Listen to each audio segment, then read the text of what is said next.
Hi everyone, welcome back to the second part of our discussion for power production cycles.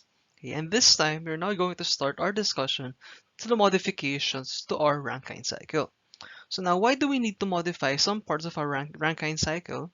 Okay, as I recall before in our previous lecture, to increase the thermal efficiency of our Rankine cycle, we can either decrease the pressure of our condenser or increase the pressure or temperature of our boiler. Okay, and we have done this, and you have also done this, possibly dapat in your worksheets, okay? The first problem in your worksheets, okay? And you have achieved from our base case na 26% yung thermal efficiency, mas mataas na dapat nakuha yung thermal efficiency from our upgraded cases. Okay, however, meron tayong limitations to how much we can increase the temperature or the pressure of our boiler or decrease the pressure of our condenser. Okay, so with this, one limitation is that the saturation temperature of your condenser must be at least 10 degrees Celsius higher than the inlet temperature of your cooling medium for effective heat transfer. So typically, ang cooling medium natin is either the ambient conditions na air, okay, or cooling water. So the temperature of your cooling medium, okay, is approximately, let's sabihin natin, nasa 25 degrees Celsius yung pinaka-minimum mataas na makita natin. Okay? In colder countries, is maybe around 25, okay, or 18 degrees Celsius, maybe. So, malilimit ngayon yung temperature ng condenser natin, and therefore, malilimit yung minimum pressure ng condenser. Okay? And we also cannot operate in more vacuum pressures kasi this might introduce air leaks into our system. And when you introduce air leaks into your system, bababa yung thermal efficiency or performance ng cycle natin. And you can only increase the temperature so much, okay, and the pressure, okay, by to allowable limits. And currently, the maximum temperature is around 620 degrees Celsius, and it is limited by your materials of construction.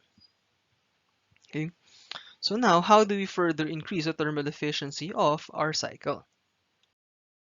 Okay, so again, recall na yung base case natin from 3 MPa na working pressure and 350 degrees Celsius.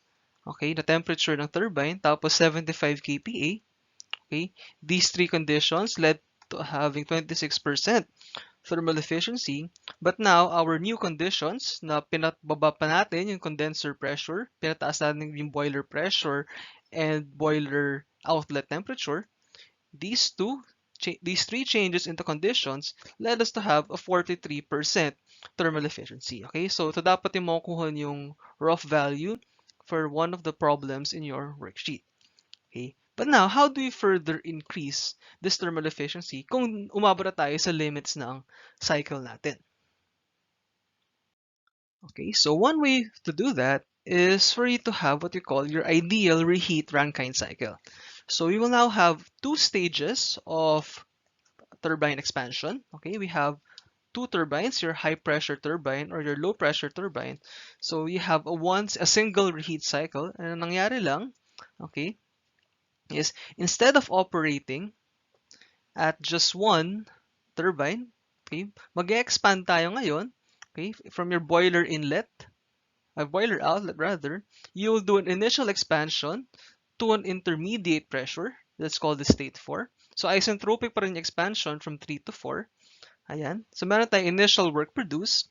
However, instead of pababain natin siya dire-diretso to the lowest pressure in our system, kasi sa ideal cycle, di ba, bababa siya dito, ang gagawin natin ngayon, i-reheat natin, not necessarily in the same boiler. Okay, pwedeng separate heater yan. Okay, so we have now two heat addition steps. The first heat addition, syempre, is from 2 to 3. That is one QH1. Okay, and QH1 to 2. And we also now have another QH step. Okay, you've initially expanded steam natin ngayon na 4. I-reheat natin para maging 5. So isobaric heating pa rin to. Isobaric heating, you now have QH na from 4 to 5. So now you now have two heat addition steps. So 4 to 5 is isobaric pa rin. So papasok na siya at the intermediate pressure, then expansion to the lowest pressure. Okay, so instead of dire-diretso siya pababa dito, expand, and then you can see na meron tayo ngayon increase in the network of our process. Okay, and this increase in network will now lead us to have an increased thermal efficiency in our cycle. Okay, so some notes for your ideal reheat Rankine cycle. Okay, so the reheat temperature should be close or equal to the initial steam temperature. So i-reheat mo siya to the same temperature as your initial temperature of your boiler outlet. Okay, and typically the optimum reheat pressure is about 1/4 the maximum cycle pressure. So na lang yan, rule of thumb for most industries. Okay, now be very careful. If the turbine inlet pressure is not high enough, sometimes pwede mangyari, yung outlet mo ng final turbine will be superheated steam. Okay, and you don't want that. You want your turbine outlet to be to be approximately saturated vapor or basta 90% to saturated vapor yung state niya. Okay? Pag superheated steam yan, mangyayari lang dyan, you'll now have to reject more heat to your condenser, therefore decreasing increasing your condenser load, decreasing your thermal efficiency of the cycle. So with this, single reheat typically is enough, okay, for pressures below 22 MPa, pero pag above 22 megapascals, yung working pressure mo ng boiler, pwede ka mag-double reheat. Okay, now using of 2 or more reheat cycles is not recommended. So in most cases, hanggang dalawa lang. Kasi if you keep increasing the number of reheat cycles, okay, even if at higher pressures, you can lead to have superheated steam outlets, a final turbine, which you do not want. And syempre, more reheat cycles means more equipment. And more equipment, more capital costs, more complex process. Okay, hindi na gano'n ma-justify nung cost, nung additional capital expense, yung savings mo in the thermal efficiency. So with this, typically, hanggang dalawang reheat cycles lang yung limit natin. Okay, so just to illustrate some of those observations, so kunwari, what if we have 2 reheat cycles in this particular cycle, okay? So first reheat, 3 to 4, first expansion, okay, yan yung 3 to 4. Tapos reheat, 4 to 5. Reheat natin till umabot sa same temperature, okay? Same temperature yan. Okay, now what if gusto pa natin another turbine pala, okay? So ibababa natin ulit to some intermediate temperature, let's say same temperature sila. Tapos, reheat ulit, second reheat na tayo to this point.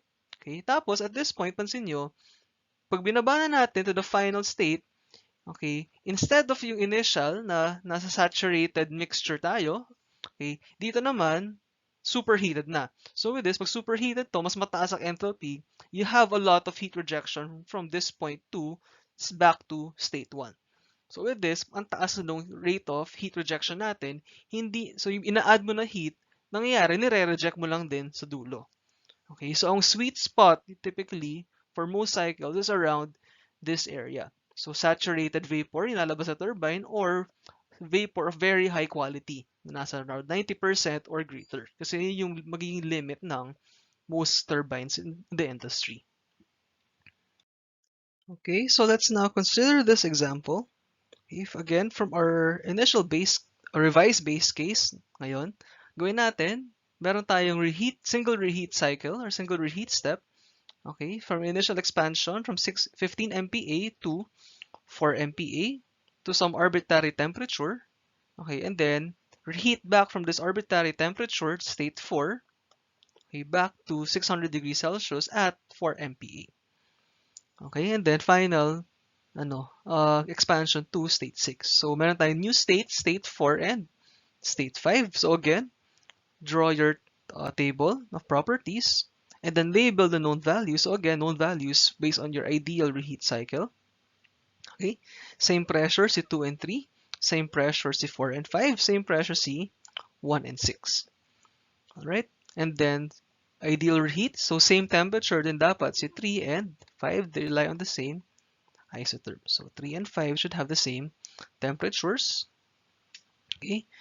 Tapos saturated liquid pa rin si state 1. And you can know that 3 and 5 are superheated vapor since known ang DOF nila, known na rin dapat yung specific enthalpies and entropies. Okay. So let's now calculate for state 4 and state 6 first. Okay.